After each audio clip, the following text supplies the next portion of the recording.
Okay, Boker Tov, everybody. It's a Rhyme Tovim, Erev Tov, and welcome. And it's a pleasure to welcome back Rachel. And I know, as you heard, she's, I think, more than many of us, perhaps, she feels the terrible, tragedy going on in Ukraine now. But hopefully, in the Schut of Torah, what can we say? Things can hopefully get better, and we should hear good news. And in the meantime, listen, we're going to learn on Makot Bechorot, Egypt.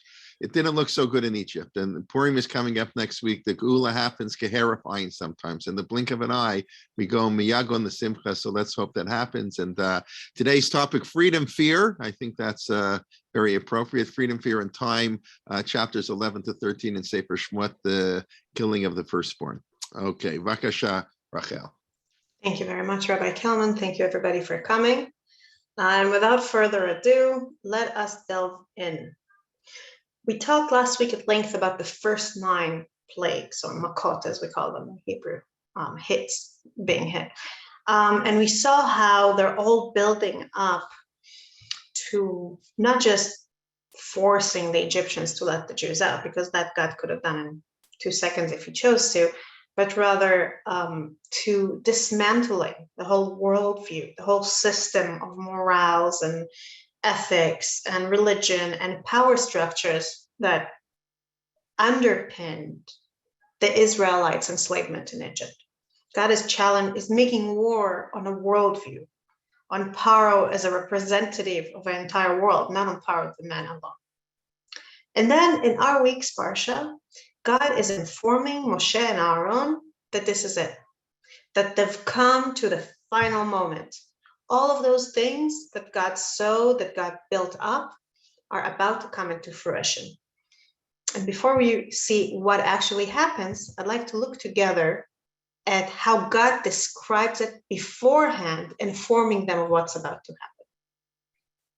So it's a long passage. It's 8 verses here in the beginning of chapter 11, but we're going to read a little bit, pause, read a little bit, and pause. And God said to Moses, I will bring but one more plague upon Paro and upon Egypt. After that, he shall let you go from here. Indeed, when he lets you go, he will drive you out of here, one and all. In Hebrew, the word he's using is garesh yigaresh. It's banish. It's a very strong word. Personally, I have to tell you on a personal note, it reminds me of how when the Soviets arrested my father under trumped-up charges of espionage for being a refusenik and a dissident, and they kept telling him, we don't let heroes leave the prison alive, and they kept him for 9 years, and then the whole world was putting so much pressure that in the end they decided they have to let him go. And they made a spy exchange deal. Of course, my father was not a spy, but whatever, with the West. And on the way there, when my father demanded to understand where they're taking him, they said, well, we decided to banish you from the Soviet Union. You, for behavior that doesn't become a Soviet citizen, you are thereby banished. And he's like, that's all I've been asking for. You think it's a punishment for me? But it reminds me of that tone that God is telling them, he's not just going to let you go. He's going to push you out. He's going to usher you out. He's going to realize that the last thing he wants is for you to be there. And then God gives them instructions. The first instruction he gives them is this. Tell the people to borrow, each man from his neighbor and each woman from hers, objects of silver and gold. God disposed the Egyptians favorably toward the people. Moreover, Moses himself was much esteemed in the land of Egypt among Paro's couriers and among the people. So God gives this instruction. He says, borrow money, borrow actual physical valuable goods. And we're also informed that this borrowing is going well because the people are predisposed to do things to please the Israelites and Moshe. And this already tells us, even without God telling us that the plagues are about to hit their crescendo and achieve their goal, it's telling us that God's campaign have worked. Because God's campaign was about convincing the Egyptians that Paro is not the power they should trust. God's campaign was about convincing the Egyptians as well as the Israelites that there's something beyond that system that they live in, the closed system we discussed last time of tax collector, farmer, army, priest, and paro at the pinnacle of it all. There's something beyond that. And it's clear that they already feel that there's something beyond that. On the individual level, they're happy to do favors to the Jews. And yet the system holds. But now it's about to be over. And God goes on to explain to Moses what's about to happen. Moses said, "Thus says God, towards midnight I will go forth among the Egyptians, and every male firstborn in the land of Egypt shall die, from the firstborn of Paro, who sits on his throne, to the firstborn of the slave girl who is behind the millstones, and all the firstborn of the cattle. And there shall be a loud cry in all the land of Egypt, such as had never been or will ever be again. But not a dog shall snarl at any of the Israelites, at human or beast, in order that you may know that God makes a distinction between Egypt and Israel." These are terrible words. These are terrible promises. A tragedy of untold dimensions is about to be visited upon the entire state of Egypt, the entire country of Egypt, not only on the king, who is definitely responsible for the tragedy to come, but even on animals who can't have a share in it, on slaves who presumably don't have much share in it either. Everybody's going to be afflicted. Every home is going to become a place of mourning. And God says this will never happen again in history. This is a one-off thing. I'm making a point here. And I'm bringing to completion, not only my project of showing the Egyptians that Paro is not God, but also the project of telling them that I, God, have the power to distinguish. We saw that already popping up in the other plagues, that God makes a distinction between the animals of the Israelites and the animals of the Egyptians, between the water of the Egyptians and the water of the Israelites, and so on and so forth, all to convince them that these are not natural disasters. This is not an indiscriminating natural God. This is a very, very accurate God with a very clear plan that he is carrying out. And at this moment of tragedy, so Moshe says in God's name, will be the moment of the liberation of the Jews. Then all these couriers of yours, here we realize that Moses is talking to Paro, shall come down to me and bow low to me, saying, "Depart, you and all the people who follow you. After that I will depart." And he left Paro's presence in hot anger. We read all of that. Let's pretend we don't know what follows. Let's pretend we're reading it for the first time.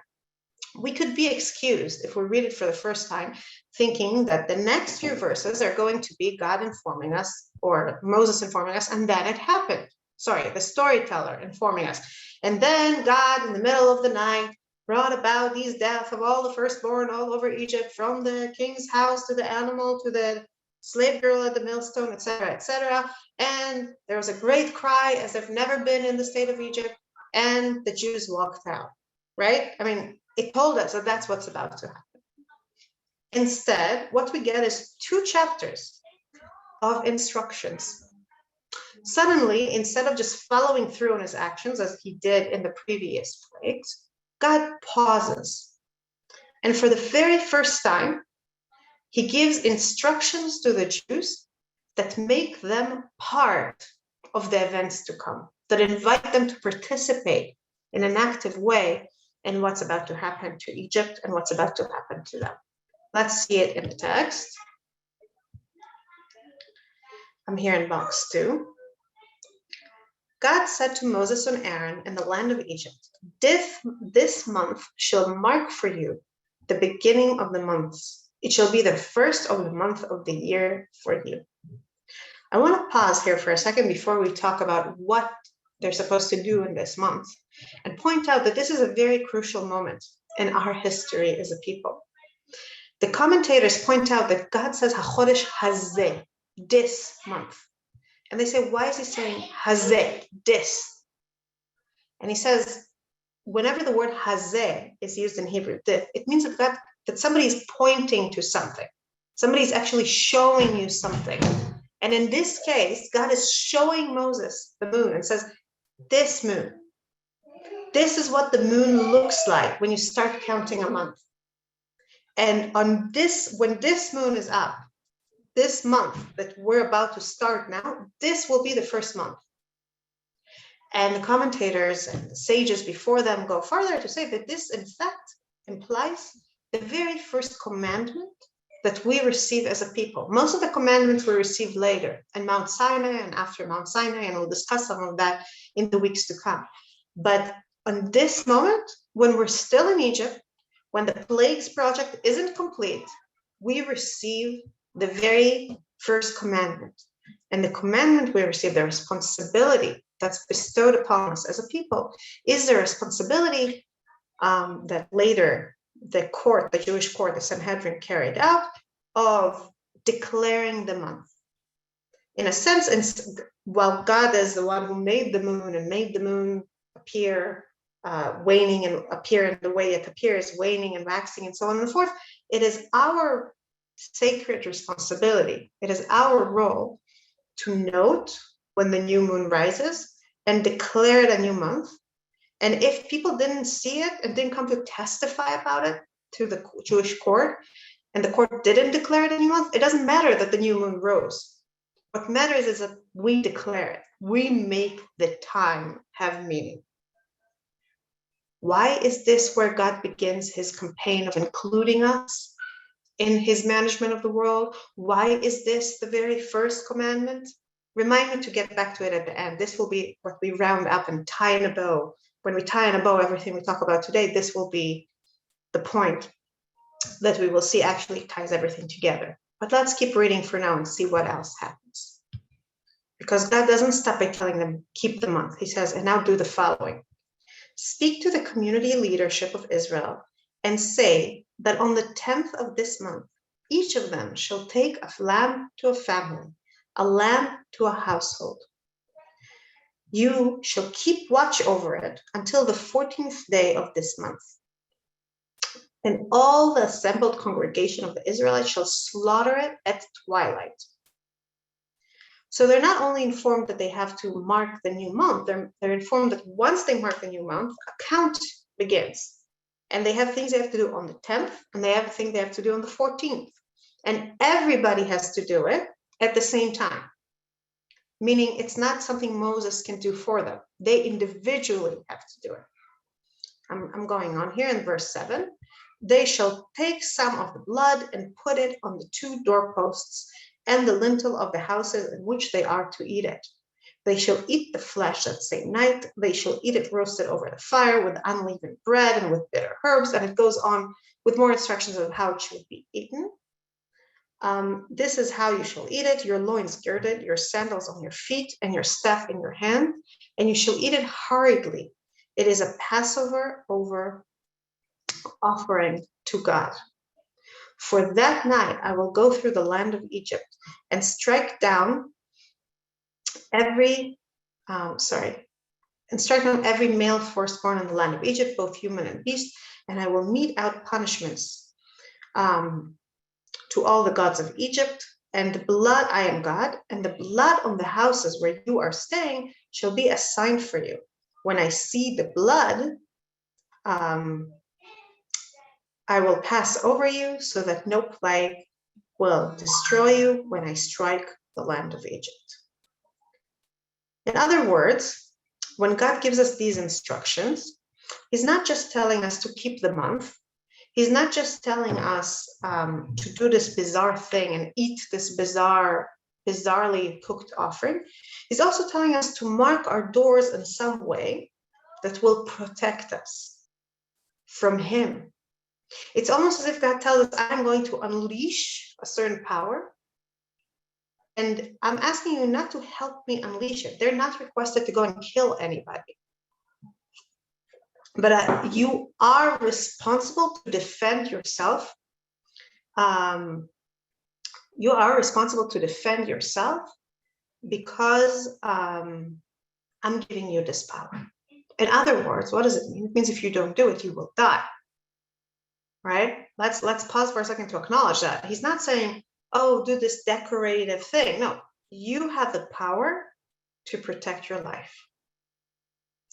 And this is a moment that requires contemplation. First of all, there's amazing power here.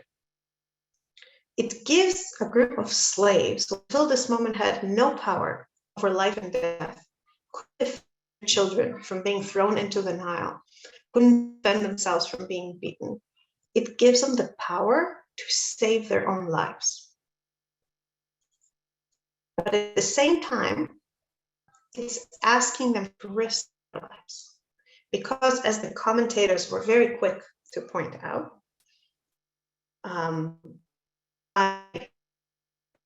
blood is a public way above their doors. By keeping the lambs tethered in a way that everybody around them, all the Egyptians around them, could see for 4 whole days first, they're declaring that through Moses, God's instructions to them are more important to them than whatever it is the Egyptians think or whatever it is the Egyptians want. Especially when you put it in a broader context and you realize, as the commentators again are quick to point out, that lambs and sheep and goats were somehow sacred, sanctified to the Egyptians. They saw them as godly, divine, in some way, or symbols of divinity.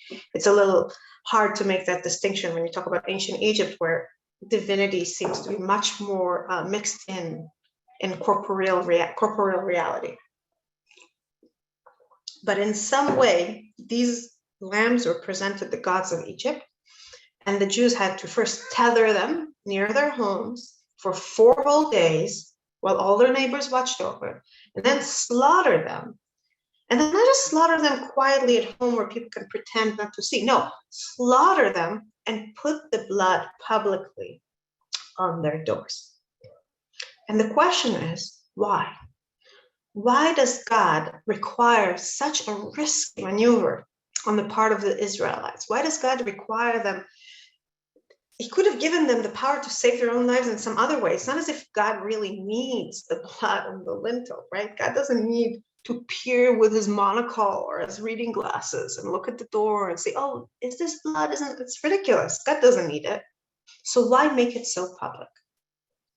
And to address this question, I want to once again swerve a little bit to the side and talk a little bit about Soviet Jewry. Today's talk is very deeply woven into my family history.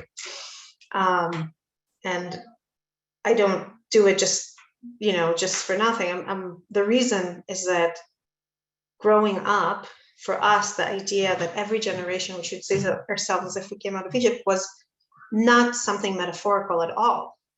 My father would sit with us at the Seder wearing a kippah that somebody made for him in prison. And he would weave into the stories of historic Egypt, the one we're talking about now, the stories of the Soviet Union. And there are so many parallels in the worldview and the system, the shape of the world as Egypt shaped it and as Soviet Union shaped it. So many similarities in what was required to break free from it, that it became ingrained in us. And when I try and understand why God requires us to draw blood on the doors, I can actually get the answer by jumping ahead to modern history.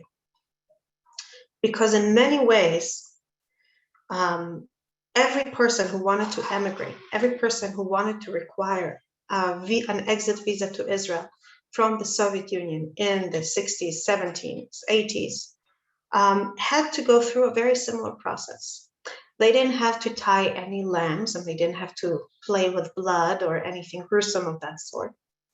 But they had to make public their rejection of the public creed of the Soviet gods. The Soviets' credo was that we, the Soviet Union, are paradise of the workers. We are the best place on earth. We are just. We solve the problem of equality. We solve the problem of fraternity. Everything is perfect. We are the perfect society. For a person to come and say, I want to leave this perfect society, was tantamount to saying, I reject this claim. Now, the authorities had no intention of letting that happen. That's partly why they were so insistent on not letting people leave, people who otherwise Perhaps they would have been better off getting rid of all those troublemakers, all those people, free thinkers. Why not let them leave, right? No, but the only way they could exert their control over millions and millions of people was by everybody being too scared to stand up and say the king is naked, the emperor is naked, this is not a perfect society, we don't want to be here. You let one person say it, their neighbors get inspired. You let their neighbors say it, their neighbors get inspired. Before you know it, millions of people stand up and say, excuse me, no, we don't want that. We actually don't want that. They couldn't afford that. So they forced people to go through a very difficult process of exposing themselves to derision and danger just to apply for the visa. The first thing you had to do was get an invitation from relatives, real or fake, in Israel. Now, how do these invitations get to you? They get to you through the Soviet mail system, right? The Soviet mail system is monitored. The KGB knows about it before you even get it. Then you have to go and fill paperwork. And what kind of paperwork is required to ask for a visa from the Soviet Union? For example, you need to go and notify your workplace and get your boss to sign this form. Now, your workplace then has to make a whole show about how they are loyal Soviet citizens and don't support you. So they have to fire you and possibly also gather a meeting of all the workers for everybody to publicly condemn you. So you have to be willing to do that. You have to be willing to go through that, knowing that you're not going to find another job. And if you get refused, you're not going to get any other normal job in the Soviet Union ever. Then you had to get your parents to approve of it. And your parents sometimes had to go and get their bosses to approve of their signatures in it. So they had to expose themselves to their friends and colleagues and their derision and the dangers that come from being suspected of not being a loyal Soviet citizen. If you were a member of the Kosmosol, the Soviet youth movement, you had to get their signature also. You had to get the signature of the person responsible for the building you lived in, and so on and forth. And at every one of those places, those people had to cover their backs by making a public display of how very much they disapprove of your request, et cetera, et cetera. And then with all of that, you went and gave it to the office, to the Ovir, to the office that handled visa, knowing all the while that you're most likely going to be refused and you're going to be stuck living with the same people, with the same neighbors, without the same job or any other job, in this weird internal exile in the Soviet Union. In other words, and here I'm going to quote, I don't usually do it, but I'm going to quote myself in an article I wrote with my father about the topic. And I'm here in the box 2, but I'm going to jump in the middle of the source. In other words, in short, every applicant had to stand in a metaphoric public square and repudiate the Soviet gods in the name of the imperialist Zionist enemy. But here is the irony. This process that was so dangerous and so scary and disheartened and pushed many people not to apply for visas, in fact, not to try and pursue freedom for the Soviet Union, also had a liberating effect on the people who did do it. Because as I said earlier, and I think I mentioned that in previous classes also, the way an empire like the Soviet Union controls its people is through fear. They can't put everybody in prison. They need people to imprison themselves by monitoring their behavior, the words very carefully, never ever to say anything that will go against the regime. When you had to go and declare over and over and over again that you reject the Soviet credo, that you want something else, when you had to stand there while your colleagues and friends and parents yelled at you, said you're a traitor, and do it anyway, you have conquered that fear. They could never make you your own jailer again after you had already lived through that fear and come out on the other side. And so it was that the people who applied for visas, many of them talk about that, even to this day, they speak about this memory of this immense feeling of liberation. Your body is still in the Soviet Union. You might be put in prison for this, but your soul is free of fear and you can stand up and start speaking the truth of your own soul. by forcing the Israelites to put blood on their doors, by forcing the Israelites to publicly repudiate the gods of Egypt, the Egyptian way of life, by forcing them to publicly say, we are more afraid of God, we are more loyal to God than we are afraid of whatever it is you might think about us or do to us. God is forcing the Israelites to do what previous characters in the story, the two midwives, did naturally, instinctively, when they feared God more than Pharaoh and didn't kill the males as they were born. There, it was two women acting on their own feelings. Here, God is inviting, demanding, pushing every single Israelite family to do the same. Do you remember what was the gift God gave the midwives in reward for their loyalty? Does anybody remember? Batim. Batim, exactly, houses, homes. In a sense, in order to become a home, a national home, every one of us has to individually first declare that we are free from that fear, from that enslaving fear of Egypt. This is a nice idea, and it's an empowering thought, and it's nice for us sitting in 2022 in our houses in the free world to speculate about it. But how did they have the courage to actually do it? Saying that you have fear of God over fear of man is all nice and good until you have to actually stare your neighbor in the face and know that they might kill you. How did they get the courage to do that? Now, you might say that it was the fact that they already saw all the other plagues, so they already saw what God can do and how much stronger God is than their Egyptian overlords, in which case God already achieved his goal, right? If the goal was to pry open their horizons, pry open the systems and let people see that Pharaoh is not the end of all human existence, then it already, I think there's another, and that reason or that encouragement lies in what God says next. Because after giving the set of instructions, God says another rather striking thing to Moses. He says the following, I'm in books 3, Exodus 12. This day shall be to you one of remembrance. You shall celebrate it as a festival to God throughout the ages. You shall celebrate it as an institution for all time. Now, God doesn't only say, oh, you will remember. He gives us instructions on exactly how we'll celebrate it. 7 days you shall eat unleavened bread. On the very first day you shall remove leaven from your houses. For whoever eats leavened bread from the first day to the 7th day, that person shall be cut off from Israel. You shall celebrate a sacred occasion on the first day and a sacred occasion on the 7th day. No work at all shall be done on them, etc., etc., etc. I'm jumping to 17. You shall observe the feast of the unleavened bread. For on this very day I brought your ranks out of the land of Egypt. You shall observe this day throughout the ages as an institution for all times. And God goes on and gives more detailed instructions on how they shouldn't eat chametz, how they should eat matzot, etc., etc. But let us pause here. For on this very day I brought your ranks out. It didn't happen yet. Talking to them, as commentator Ibn Ezra reminds us, that he's talking to them on the first day of the month. All this conversation between God and Moses is happening as he is pointing out that moon and says, this moon shall be the first moon.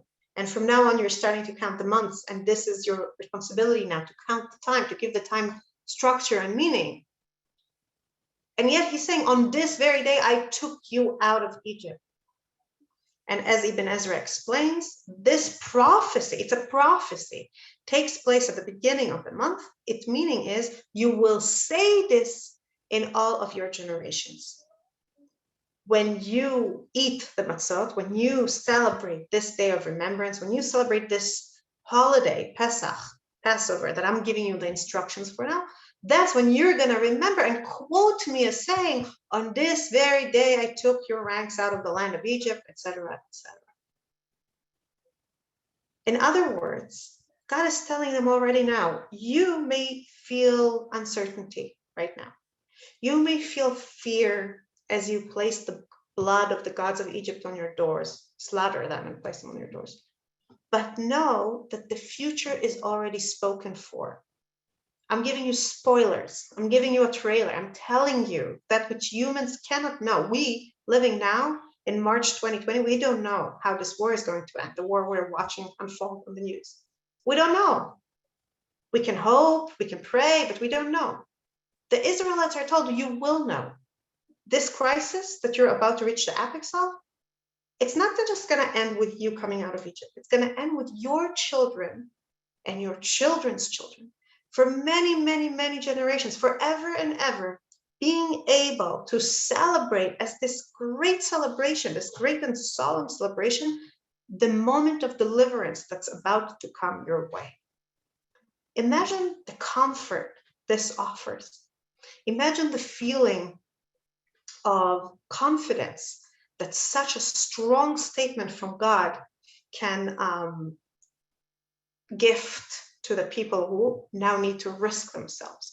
If only the refuseniks in Russia had such a sense of confidence, if only they could have been gifted the knowledge that the Soviet Union will collapse and they will come out eventually, but they couldn't. Usually in history, we can't. And yet here God intervenes in history to give us this comfort. Except that what he gives us is so much more than comfort. Excuse me. What he gives us is also the gift of identity and meaning and self. And he does it not directly, not in his own words, but rather, I should say not he does it, but rather it happens in the way Moses passes the comfort on to us. Because when Moses comes to the people and tells them to do all these things, to count the days, to take the lambs, to slaughter the lambs, he doesn't only tell them, and one day we will have a holiday. He reframes this holiday. He takes this promise that God made, this solemn promise, and he imbues it into one of the most basic functions of human life, telling stories to our children. Let's look at it together. When Moses speaks to the people, he says, Moses then summoned all the elders of Israel and said to them, go pick out lambs, etc., etc. And then in verse 25, and when you enter the land that God will give you as promised, you shall observe this riot. And when your children ask you, what do you mean by this riot? Ma avodah zot lachem? You shall say, it is the Passover sacrifice to God, who passed over the houses of the Israelites in Egypt when smiting the Egyptians, but saved their houses. Those assembled then bowed low in homage. This is a remarkable moment because God didn't say that. This is Moshe stepping forward, finding his own voice, the same Moshe who spoke before about not being a man of words, of worrying that the people are not going to listen to him, of feeling that he can't bring them into liberty. The same Moshe steps forward and adapts God's instructions in a way that shows his keen understanding of the people he is talking to, his keen understanding of the kind of words they need to hear and the kind of words that one day they will need to speak. Because Moshe takes this idea of liberty, this idea of a historical event that's about to happen and the promise of it, and puts it in the intimate, human scale context of family life. You can tell a nation of slaves, one day your children will remember this and celebrate your victory. And it might encourage them, and it might inspire them, and it might give them the courage they need to put the gods of their enemies to death. But think about coming to a slave who watched their children thrown into the Nile, who had no power to defend against that, and telling them one day you will have a conversation with your child, and your child will come to you with a question, and you will have such an inspiring answer to give. It takes God's grand promise and it makes it intimate and impactful and something that every person can take in through their own personal, private lives. Just like God is asking the Israelites to act individually together, Moses is giving them a comfort they will attain individually, together, each in their own home. Again, echoing the idea that God's gift to them will be homes, not just a nation, not just a people, not just a land, also homes, families. I have a friend who's a descendant of African slaves who were brought to America in the 1700s. And she doesn't know her family history until the Civil War. She knows about the generation of the Civil War, and she can't trace them back past that. And she feels that loss very keenly, that feeling of not being able to trace who you are and where you're from. But it's more than that, as she told me, and as I heard from others, the idea that a parent can't control what will happen to their children was one of the worst aspects of slavery for people throughout history. And it breaks my friend's heart thinking back to her great-great-great-great-grandmother giving birth to children and not knowing where they're going to be sold to and what's going to happen to them, and not being able to pass any of our own heritage onto them. So you come to the Israelites, this nation of slaves, and you tell them one day you will tell your children and they will tell theirs. And this takes the promise and the comfort to a whole other level. Moses does it again, by the way, in case we think it's a fluke that God made a general instruction and then Moses made it about stories. Moses does it again later in the text. Let's look at it together. God gives the following instructions. God spoke further to Moses saying, consecrate to me every male firstborn, human and beast, the first male issue of every womb among the Israelites is mine. How does Moses explain it to the people? And Moses said to the people, remember this day on which you went free from Egypt, the house of bondage, how God freed you from it with a mighty hand, etc., etc., etc. And then he says, I'm sorry, I'm jumping to verse 6. 7 days you shall eat unleavened bread, and on the 7th day there shall be a festival of God. And you shall explain to your child on that day, it is because of what God did for me when I went free from Egypt. And this shall serve you as a sign on your hand and as a reminder on your forehead, that tefillin that we wear, in order that the teaching of God may be in your mouth. And with a mighty hand God freed you from Egypt, etc., etc. And then he gets to God's instruction about the firstborn. And when God has brought you into the land of the Canaanites, as God swore to you and to your fathers and has given it to you, you shall set apart for God every first issue of a womb, every male firstling that your cattle will drop shall be God's, etc. And when in time to come a child of yours asks you, saying, what does this mean about this practice of giving God the firstborn? You shall reply, it was with a mighty hand that God brought us out from Egypt, the house of bondage. After Purim, we'll be pivoting a little bit and seeing how the story of the Exodus is also used in the Passover Haggadah, in the way we learn the Haggadah, in the way we remember the story. And we will see that all these mentions by Moses of the future questions of the children are integrated into the story of the 4 sons. They're all quoted, not in a matching way. The questions and the answers don't match. They don't align with what we see in the book of Exodus. God, the authors of the Haggadah took a question from here and an answer from here and put them together. But Moshe's instruction on how we should tell the story becomes key to the way we actually physically tell the story. In other words, and here's a thought for you, when God gives the Israelites this comfort and this promise, and when Moses translates it into storytelling terms and tells them, you shall tell your children, we are the fulfillment of that promise. When we sit on Passover and tell the story, we are those whose lives and faiths gave courage to the Israelites, not knowing us personally, of course, but still, gave courage to the Israelites to kill the gods of Egypt and place the blood on their doors. We're part of the story. We have room in this story already, as it is written in Exodus. But we'll come back to that later in the later classes of this course. What I want to point out now is that by giving them a story to tell, Moses does so much more than offering the Israelites comfort. He does so much more than just giving them the courage or the push they need at this moment. He is also giving them power over the narrative of their life. Until this moment, the Israelites were the things that were done to them. From this moment on, they are the people who tell a story.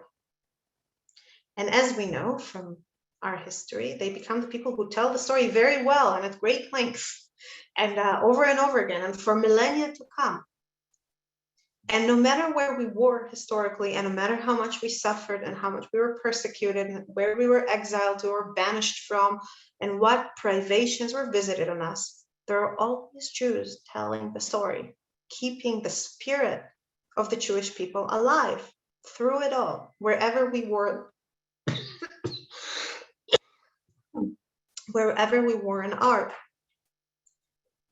And this gives us an enormous boost of power, of agency, and of freedom. This course is called The Ins and Outs of Freedom.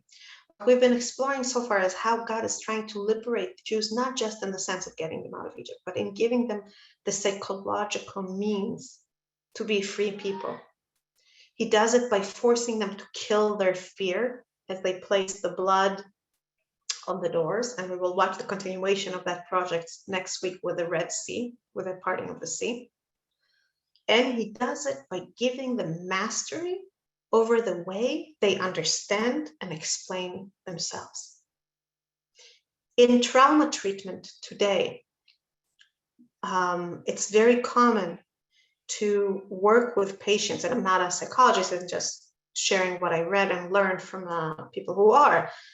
It's very common to focus on helping and empowering the victim of trauma, a person suffering from trauma, to rearrange their own story, to tell the story of those events that left a legacy of trauma and pain in their life in a way that they can make sense of, that means something to them. This practice that's become so commonplace is portrayed in popular culture, and people do it just by themselves, and there's a lot of, and become almost metaphor in certain circles to certain things, the reason it's so powerful is that it liberates us. It gives us mastery over how we give meaning, assign meaning to things in our life. By telling the Jews, here is how you're going to tell your story. You will have a story to tell, and you will have children who will want to know it, and you will have the opportunity to tell it. Moses is offering them a taste of mastery, a taste of that form of psychological liberty that comes from being the person shaping the meaning of your life. But what we see here goes beyond the liberty of a person telling a story, because stories do more than help a person make sense of their life. They also form the common ground of a nation.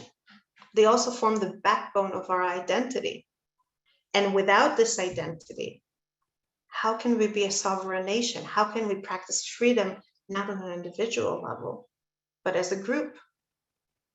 If we go back to the days before the existence of the state of Israel, there are places in the world where Jews were persecuted. There are places in the world where Jews had rights.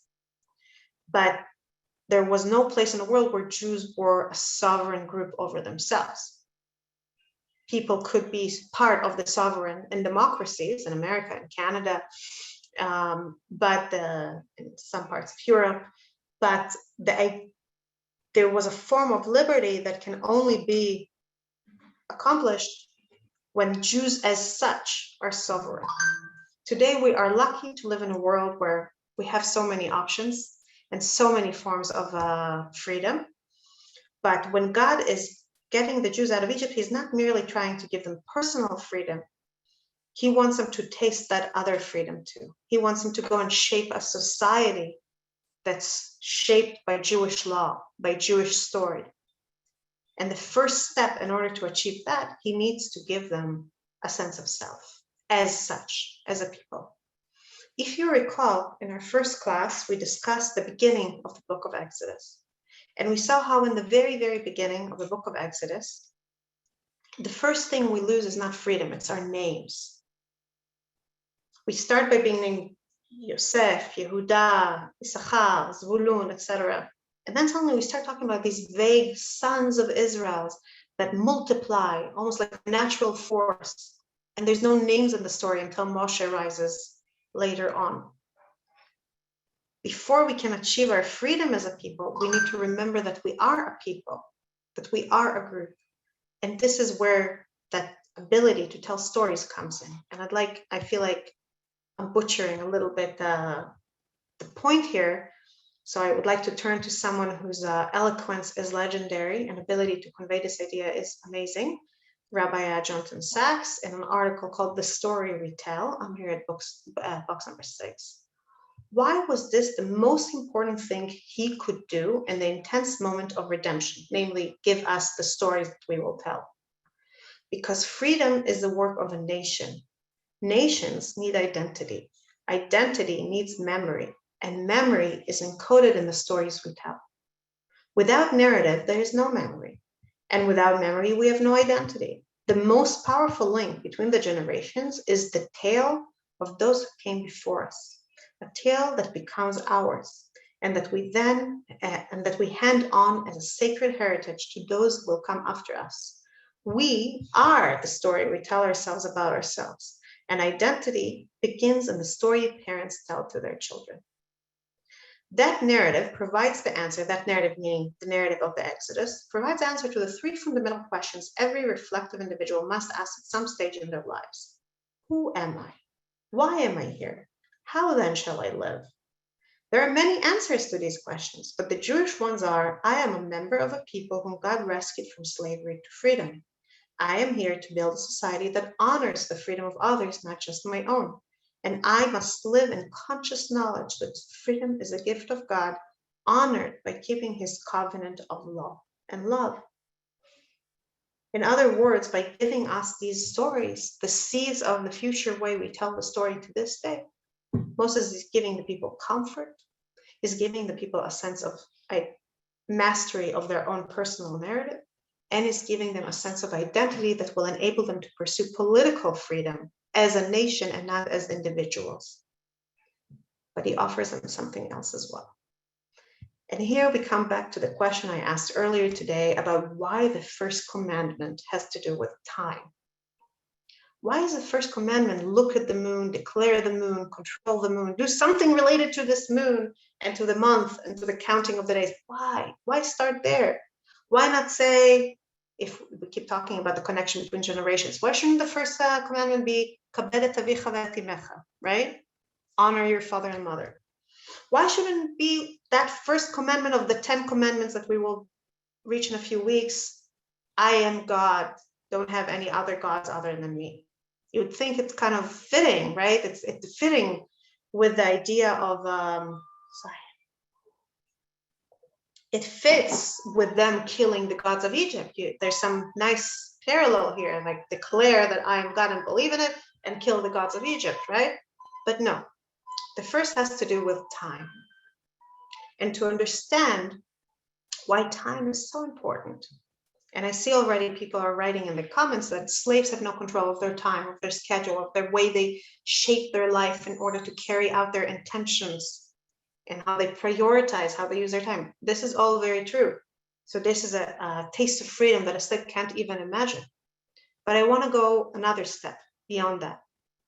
And I want to point out that when Moses tells them, one day you will say, on this day I took the Jews out of Egypt, right? He is turning their present into a certain future's past. Let's let that sink for a second. He is forcing them, in other words, to think beyond the moment, not to be stuck where they are right now in this moment in history, but to think of this moment as part of a longer series of moments that have a certain meaning and a certain structure to them and a certain heft and a certain flavor. And suddenly that place in history that they're standing in is no longer there. That's it, face all, the end all of your existence. It's just another stage in a much, much, much broader context. And this liberates them in a sense, because it liberates them from whatever happens right now. Slaves have to deal with whatever happens right now. If the master is walking by you with a lash, you can't think about philosophy. You need to think about how not to draw attention. If you don't have food to feed your children, you can't think about how in 2 generations people are going to celebrate your deliverance. You need to think about how to get food for your children right now.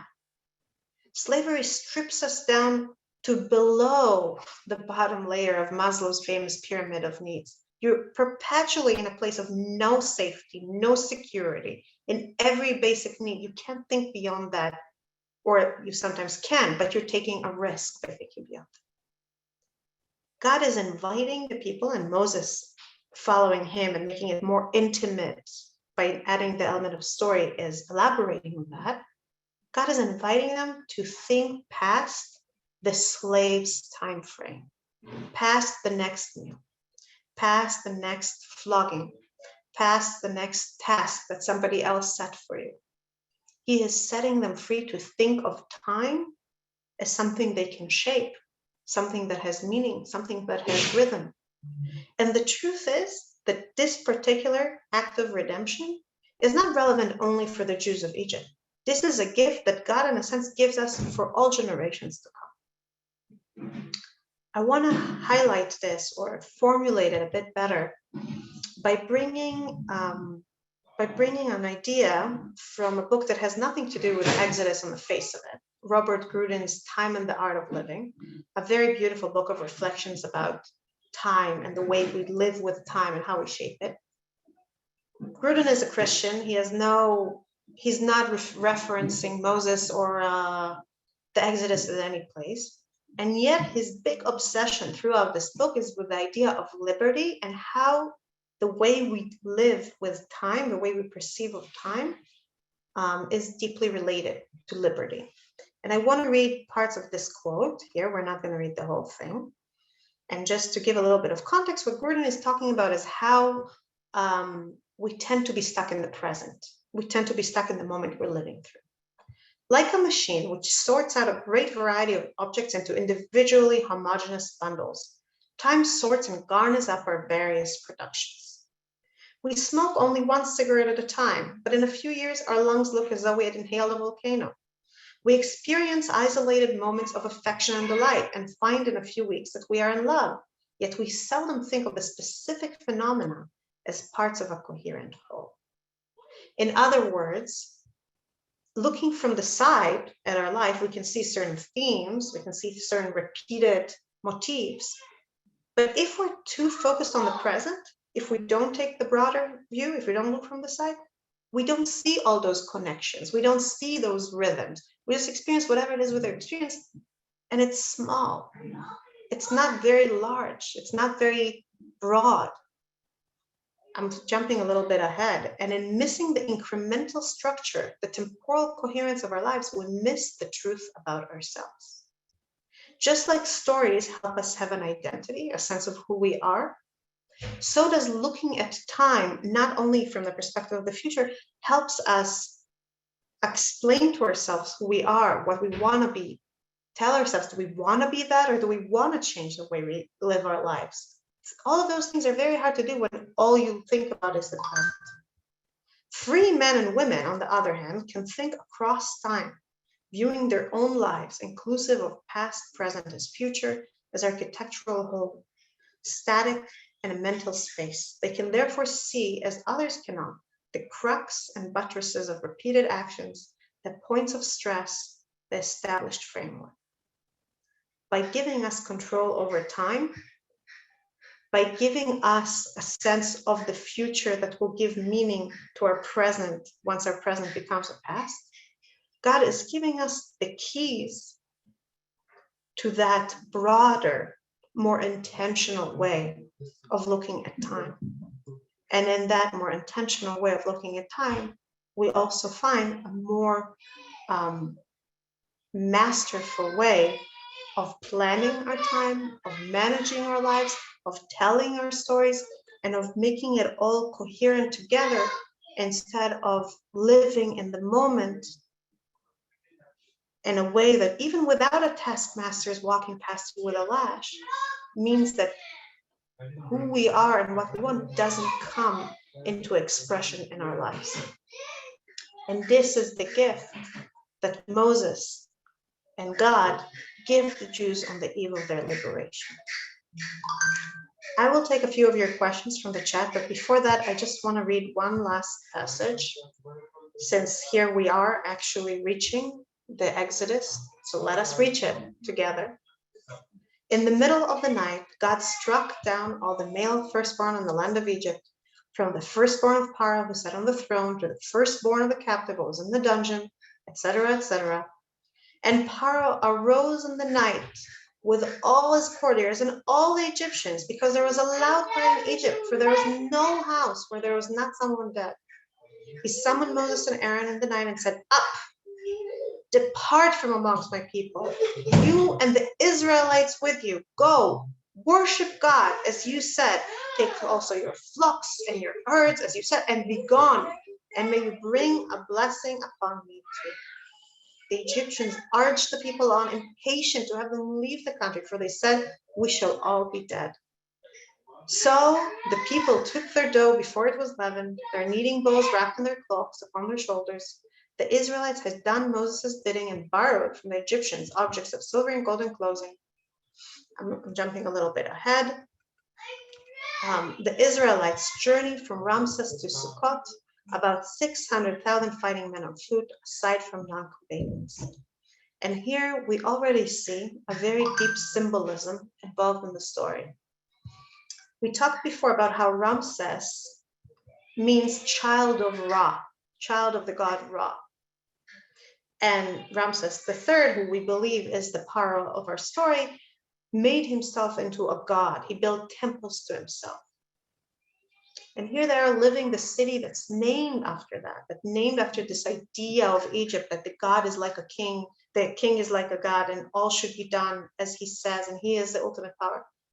Where are they traveling to? To Sukkot, to huts, to something that is not a temple that's meant to stay forever, not some Ozymandias statue in the middle of the desert, but rather something that you build and break and build and break, and expresses constant motion, constant traveling, constant growth, and the ability to change who you are and be in motion instead of being stuck in the Ramses world of Egypt.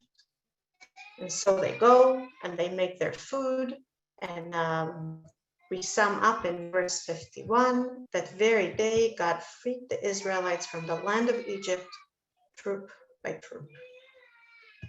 As we will see in the lessons to come, he may have taken them out of Egypt, but taking Egypt out of them is going to take a little bit longer.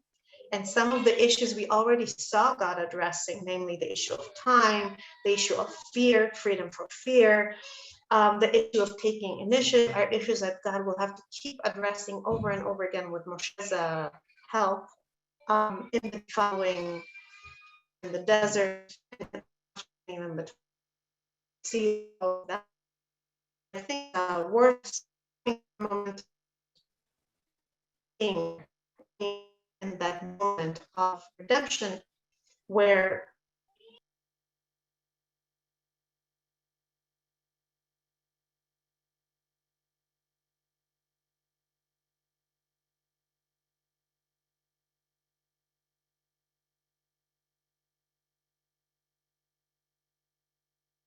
sorry, I don't know what that was. I apologize, I don't know what that was. Where everything we've seen built so far comes to fruition on this grand scale. And now let's look at the questions for a moment. Just a moment.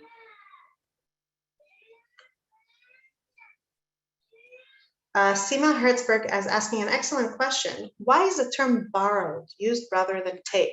Presumably about borrowing gold and silver from the Egyptians. This is an excellent question, and we'll address it next time. So stay tuned. Just a minute. Tova, as Shimon pointed out, that when God tells them about the blood, he says, lachem. The sign is for you, not for me. I, God, don't need it. You need it.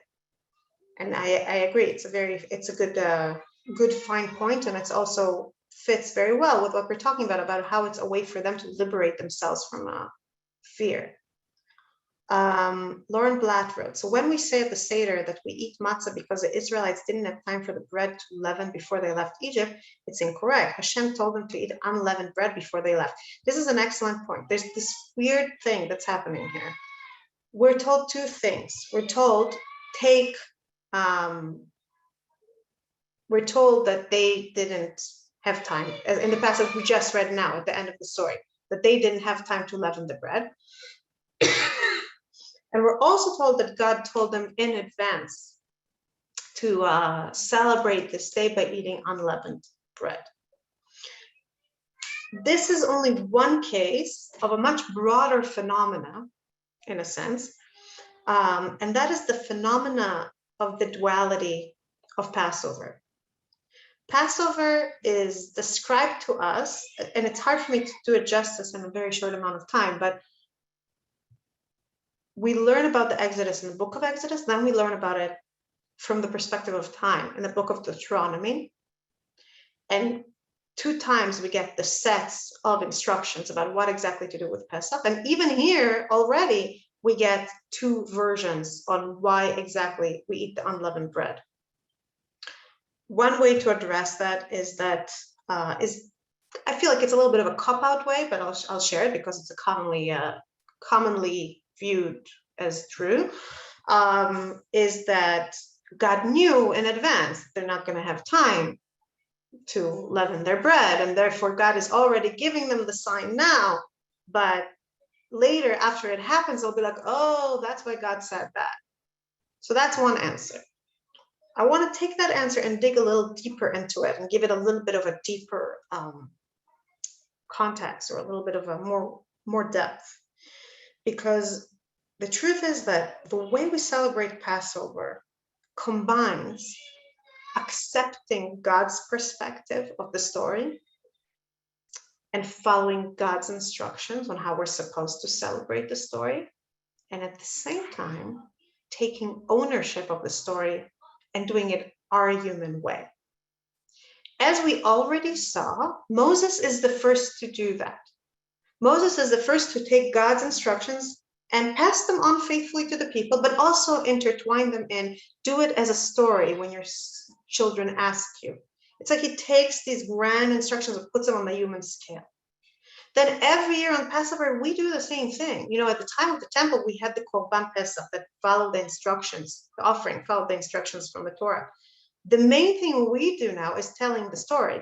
And we tell the story in a way that is completely composed by humans and focuses on what the humans think is the important bits of the story. So there's a certain element, and if you think about Passover as a holiday where God liberated us, it makes sense that we have that duality, because God did it, and we keep emphasizing that God himself did it, not a messenger, not an angel, etc., just God. But he liberated us, so now we're free. Now we have to shape the story. Now we have to take all of that and give it meaning.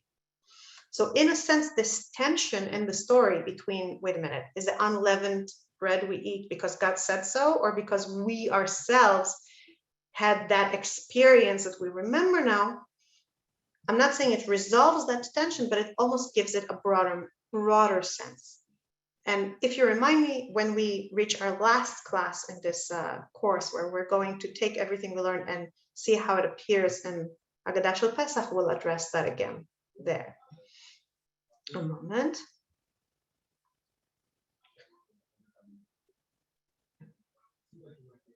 Zahav Gold pointed out regarding stories. This is Yuval Harari's point in his book about Homo sapiens. He asked why a weaker animal, namely us, can defeat stronger animals like lions and tigers and bears, oh my. And he says that the way we adapt I'm changing the wording here a little, just addressing it. Thank you for this point to have. The way we adapt is by telling stories, and the telling stories, the storytelling animal aspect of humanity allows us to create more complex society, a stronger sense of memory, pass more information, and therefore outperform species where the individual members of the species are much, much stronger than ourselves. Unfortunately, we are ran out here, so we have to, I ran out of time, but I just wanted to say one last thought, just to tie everything together. We saw how God liberates us from fear. More accurately, how God invites us to liberate ourselves from fear. God can't take the fear away, we have to do it. We saw how God invites us to take charge of our own narrative. And we saw how God offers us a story, or more accurately, Moses offers us a story to become a people that can then pursue freedom as a political movement. I want to go back to the first point, the point about fear, and say that while most of us didn't experience a totalitarian regime. I don't know, maybe some of you also are from the Soviet Union and have experienced it in your life. I definitely did not. Fear can take many forms, and being enslaved by fear can be true also in a free society where we fear disapprobation by our neighbors and not persecution by the government. And whenever I read these verses about the Jews and their hands covered in blood and putting the blood on the walls, all I pray for is that I'll be worthy of being their descendants, and I too will act by what is right and not by what is prudent due to fear. And with that thought, may we see our redemption in our own time. May we be zoche, may we merit to participate in it in those ways we can. And I will see you all next week. Thank you so much, and good news.